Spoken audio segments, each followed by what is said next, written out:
So in a sense, the best way to understand COVID, I believe, is to take COVID out of it and look at how the institutions, both corporate and government, behaved around it. This is not conspiratorial. This is the moot recital of economic interests and the ordinary movements of the powerful. You know, there's two big differences between me and Russell Brand, besides the fact that my hair's not as professionally styled, my teeth aren't as white, and I'm not sure at my age I could do the amulets and open neck shirt thing. But besides those issues, the two big differences are that he's an amateur conspiracy theorist and I'm a professional. Let me show you. Here's the South African Mail and Guardian 21 years ago, 19th of April 2002, complaining about me and going on about this Irishman and arch conspiracy theorist Fintan Dunn. So I'm a professional, veteran conspiracy theorist and proud to be called such. Whereas this guy, Russell Brand, is on with Tucker Carlson in recent days, reassuring everyone he's not a conspiracy theorist because there wasn't any conspiracy. There's no need for conspiracy where interests converge. It seems that even if at its advent it was a legitimate crisis, and I certainly wouldn't make any contention around that, it was opportunistically handled in order to enhance regulation and control. So that's his pitch, that the original outbreak was a legitimate crisis which was then just opportunistically exploited by governments and by pharma. No need for a conspiracy. Isn't it amazing that when they say finally the conspiracy theorists get proven right and they go on TV, they start telling you there's no need for a conspiracy? There's something not quite right with this picture. Damn right there is. This is what's wrong with it. This is what's wrong with it. Because it's a blinkered vision he's giving you. It's a narrowed focus. It doesn't even want to look at the virus itself. It just wants to look at the response. It's a narrow focus. I'm not giving you narrow focus. That's the difference between actual conspiracy theory and amateur pretend stuff. Here's the reality of what happened here. We have got Tony Fauci involved with HIV/AIDS. He was the lead doctor investigating HIV/AIDS. And you know how that scared the pants off everybody and had them running around with their hair on fire. Then, 9/11, 17 and a half years later, suddenly everybody's running around with their hair on fire with their pants been scared off yet again. And then along comes Tony Fauci again and is closely involved in another virus which has everybody running around with their hair on fire and scaring the pants off everybody. Think that's just happening accidentally? You're being sold sugar-free conspiracy theory. You're being sold. This is actual conspiracy theory. This is conspiracy reality. The reality that this evil, twisted New World Order has been waging psychological warfare against us for decades. When I was being scorned and dubbed an arch conspiracy theorist in 2002, it was because of my work on AIDS and 9/11. And here they are back, another generation later, to inflict trauma on another generation. It's ensuring every generation is literally terrorized. That's what these people do. That's their speciality, their ability to wage complex and convincing psychological warfare. And these are the consequences of it. 1, 2, 3. 3 global terror campaigns. 3 global cywars. That's the video which was removed from YouTube, which you can find on Odysee. Of course, it was US government agencies who in recent weeks have seeded the story of the Wuhan lab leak, and they're not quite sure, but they think it might have been. And now, Wuhan lab leak of COVID is no longer a conspiracy theory to be debunked. There never was, according to media now, a rat with coronavirus in a Chinese wet market. The pandemic that killed millions was not from nature, and COVID-19 was most likely made by Chinese scientists in an effort to craft the most effective killer virus. All of a sudden, None of this is a debunked conspiracy theory. I'm so happy. Oh, mainstream media, thank you for bestowing your favours upon me. What is it that I now believe? Excuse me for being a bit suspicious when the mainstream media start telling me that the conspiracy theorists were right. Because this is nothing new. It was back in June of 2020. Satellite data suggests coronavirus may have hit China earlier. So this analysis was been laid down, this line of thinking that something had happened in Wuhan in September of 2019 was being laid down long ago. Analysis of hospital traffic and search engine data indicate early disease activity in the fall of 2019. So we're being told that it was something going on there, and clearly Chinese scientists, there's no mention of course in that sort of summary that it was an American called Tony Fauci who was funding this, and that it was a US outfit called EcoHealth Alliance which was carrying out the research. It's China's fault, but it's all American people who were funding and carrying out the research. What's wrong with the picture? This is what's wrong with the picture.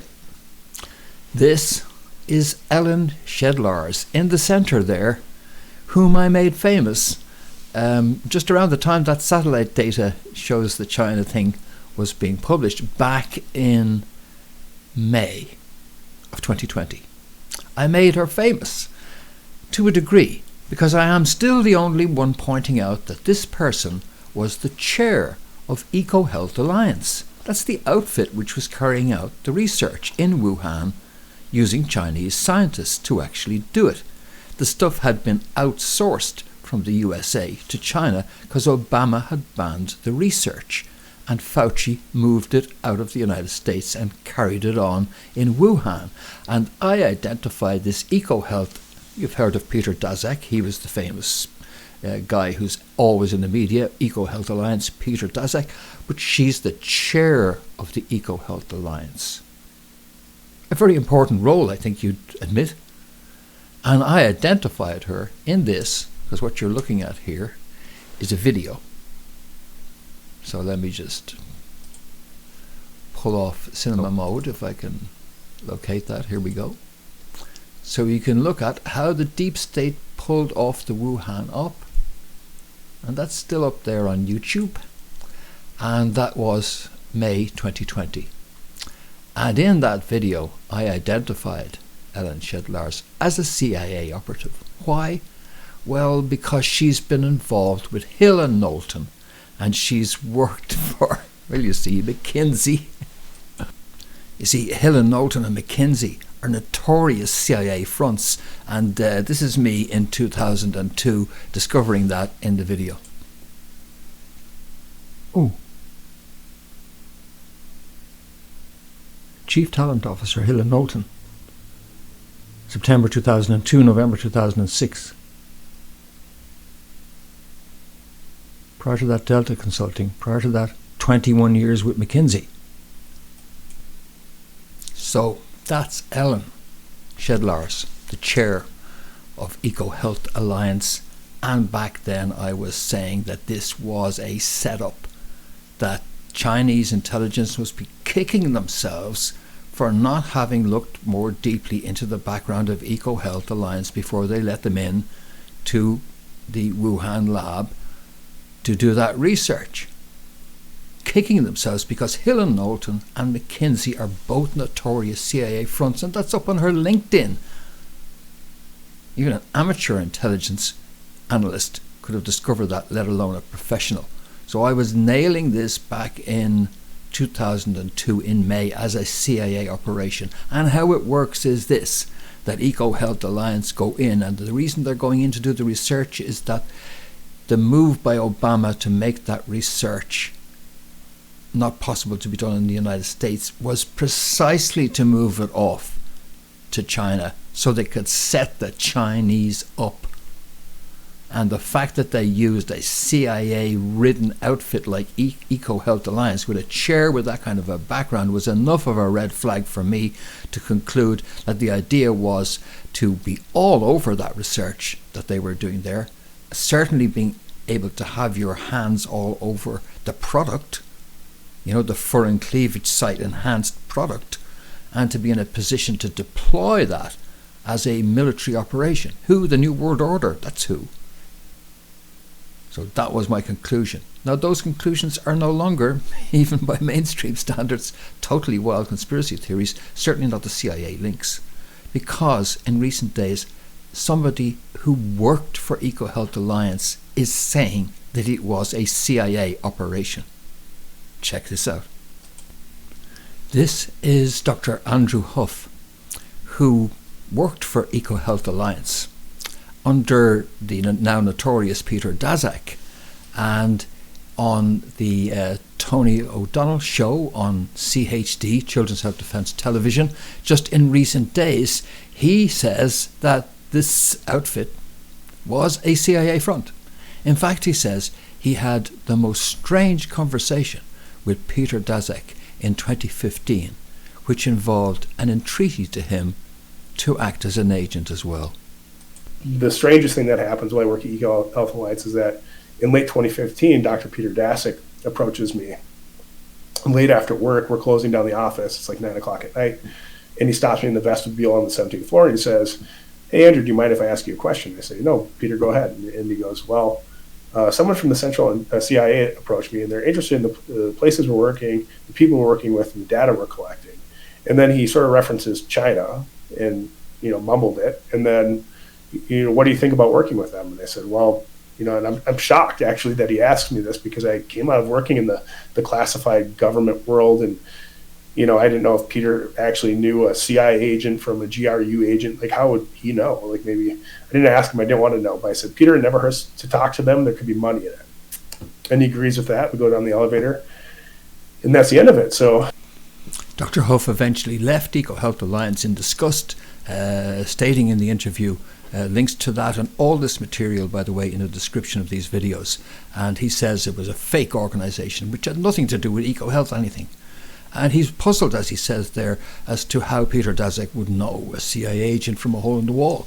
Well, there is an obvious answer, because he was working with them, and because that was an attempt, Dr. Andrew, to recruit you when he said, "Would you be interested in maybe helping collect data for the CIA and stuff like that about what might be going on in Wuhan?" He was being attempted to be recruited there. That's the conclusion I'd draw from that, wouldn't you? So himself and Dr. Tony have reached the conclusion that the CIA were spying on what was going on in Wuhan just to be able to keep an eye on the Chinese. That's the extent of it. Oh, I don't think so. I think that they were involved in setting the Chinese up. And that's amazing evidence to sustain that was a CIA op. But you see, I must be talking through my ass. I must be, because this guy disagrees with me. Who's this guy? Well, this guy is Dr. R.W. Malone, MD. And he disagrees with all the stuff I just said to you there. In fact, he's tweeting something where he said recently about blowing up the narrative. He says, "This is just completely blowing up the narrative." What is? About Robert Redfield, the former CDC director, talking about suspicious events that took place in the Wuhan lab. They deleted sequences. Researchers don't usually do that, said Dr. Redfield. He also said that they changed the air conditioning system in one of the labs. And of course we have this satellite imagery as well, which shows that clearly something was going on in and around Wuhan. This again is painting the narrative that the Chinese knew. They knew it had escaped from their lab. Well, perhaps it hadn't escaped from their lab. Perhaps it hadn't escaped from their lab at all. Perhaps that very same virus had been seeded in the area as a bioweapon by an enemy. But Robert Malone, he's buying right into that. He says that's blown up the narrative, as he buys 100% into the China narrative. He's not the only one, and the campaign to paint the China narrative has also been a huge feature of the Steve Bannon show, where Dr. Malone has featured many times, and a Chinese researcher blowing the whistle on China's culpability. And then we found someone who was there. We found a Chinese physician, a scientific researcher who worked for the Chinese government, who was in and around Wuhan when COVID emerged from that lab. Her name is Li Mingyan, and we did a bunch of interviews with her. Here's one. From my first report, I can present the solid scientific evidence to our audience that this virus, COVID-19 SARS-CoV-2 virus, actually is not from nature. I work with the top coronavirologists in the world. So together with my experience, I can tell you, this is created in the lab. This is from that template owned by China military. And also it is spread to the world to make such damage. Tucker Carlson again, you notice, doing the interview. It's great to have Tucker on our side, isn't it? He's so edgy, isn't he, with the fake conspiracy theories. So who else is buying into this line? Well, you'll probably be disappointed at some of these. Well, Dr. John Campbell. I still believe today that the data indicates that the outbreak of COVID-19 was more likely the result of a lab leak than as a result of a natural spillover event. Wouldn't hold it against Dr. John, though. Bless him, heart in the right place. Not the first time he's been wrong. Probably won't be the last. You'll probably be a bit disappointed to hear that the same line that Russell Brand was spinning, that it just was all opportunistically taken advantage of, is been spun by Ivor Cummins as well. And let's take a look at the segment from his video where he says it was a confluence of interests. No, it's not a conspiracy theory, right? As defined, that causal collusion and confluence of interests drove in a major way the trajectory of this thing that we all had to suffer in the last few years. It's not a conspiracy theory. And there's Ivor's checklist, which shows that it was just something which they exploited to the max, to quote from the checklist. Yeah, just an accident, just an opportunistic exploitation of an accident. The biggest mistake you can make as a guard dog is to eat the lovely chunk of fresh meat which the nice man tossed over the gate for you to eat, because it's probably poisoned to eliminate you as a means of defense. And in exactly the same way, you are being fed lies, you are being fed orchestrated lies. This is the same thing with two heads, the Hobson's choice which is presented to you. Lies are always well funded. The truth is not. And at this stage of any of these operations, it's necessary to float the official conspiracy theories, the official tying up loose ends in the media, and toss us a few sacrificial victims like Fauci and Matt Hancock in the United Kingdom. And it was all an accident, and there was no conspiracy, just maybe a bit of opportunistic exploitation of the situation. Perhaps we did get a little bit carried away with the lockdown measures, but substantially the vaccines worked. They were a great success, and this was just an unfortunate accident that came along, and there's none of us responsible for it. The best defense to an internet is a vast army of pliable, amenable conspiracy theorists, pseudo-conspiracy theorists. You definitely don't want the real thing. You definitely don't want to deal with the realities of taking the blinkers off and expanding your vision to see the broader picture. With the blinkers off, you can see the scope of history, and then you can see the pattern, and then you can see what's been done to us. And you will find that 3 NWO Psywars video on Odysee, and there's a link to that in the description. You'll find how the Deep State pulled off the Wuhan up on YouTube, both of those from 2002, early 2002. And you will bear in mind that there's always a host of people setting out to deceive you.